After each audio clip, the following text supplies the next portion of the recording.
বিশ্বনবী মুহাম্মদ রাসূলুল্লাহ সাল্লাল্লাহু আলাইহি ওয়াসাল্লাম বলেছেন, রাষ্ট্রীয় দায়িত্ব পালনকারী কেউ যদি এক টুকরা সুতা বা তার চেয়েও ক্ষুদ্র কোনো জিনিস খেয়ানত করে, তবে কিয়ামতের দিন খেয়ানতের বোঝা মাথায় করে তাকে উঠতে হবে।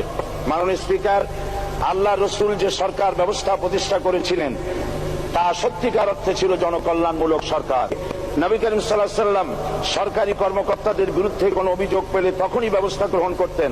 আইনের চোখে সবাই সমান, শাসকদের আত্মীয় স্বজন কারো পক্ষে সম্ভব ছিল না জনগণের উপরে জুলুম করা। খলিফা ওমর রাদিয়াল্লাহু তাআলা আনহুর এক ছেলে অপরাধী প্রমাণিত হলে সে দণ্ডভোগ থেকে রেহাই পায়নি, এমনকি এতে তার মৃত্যুদণ্ড হয়েছিল। আবার খলিফা নিজেকে আইনের ঊর্ধ্বে মনে করতেন না, তাই বর্ম চুরির ঘটনা আলী রাদিয়াল্লাহু তাআলা আনহু কাজীর দরবারে সাধারণ ফরিয়াদির মতো উপস্থিত হন। নিজের ছেলে ও চাকরের সাক্ষী যথেষ্ট না হয় কাজী খলিফার বিপক্ষে রায় দেন। এখানে বিচার বিভাগ ছিল সম্পূর্ণ স্বাধীন এবং শাসন বিভাগের নিকট